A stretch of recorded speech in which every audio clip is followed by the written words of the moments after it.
Grabe, nagkakabentahan na dito sa Don. Si Idol Marie, nabenta niya yung kanyang Don points na 289 Don sa halagang 8,500 pesos. So, sobrang solid. Ito nga para yung aking balance. 105,000 Don. Bale, itong Don is kung mabilis ang yung internet connection, mas mabilis din yung inyong earnings dito. So, sa mga wala pang Don, ito yung video tutorial. Panoorin nyo para masundan nyo yung step by step. So, sa mga wala pang Don airdrop dito, ituturo ko kung paano. So, una ito, i-download nyo tong MySES browser sa Play Store. Ito po yung kanyang logo. Pag na-install nyo na po, i-open nyo lang. Tapos, punta po kayo sa profile ko para makopy yung link ng extension ng Don. So, dito sa profile ko, click nyo lang po itong link.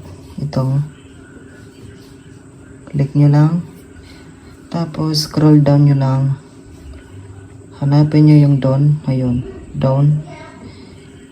Click nyo lang po yan. Tapos, click nyo po itong 3 dots sa taas, itong sa right upper corner. Then, click nyo po itong copy link, itong sa baba.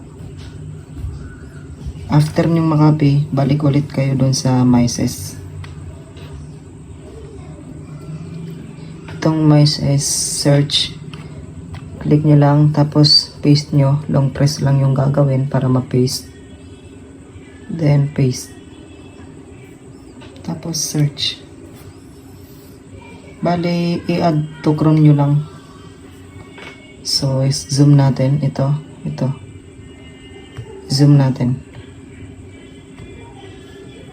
So, yung akin nakalagay is remove from the Chrome. Pero yung sa inyo is add to Chrome yung nakalagay. Bale, i-add to Chrome nyo na lang.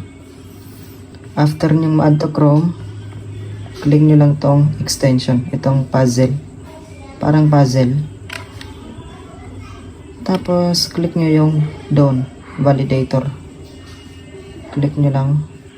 Tapos register lang po kayo dito, fill upan nyo lang po to, yung name, email nyo, and password, and confirm password. Then yung referral code, ito po ilalagay ko na lang sa screen, yung referral code ko. Then ilagay nyo po tong code, i-type nyo lang dito, then create account, then boom. So ito yung dashboard ng account nyo, i-login nyo lang po yung inyong ginawang account.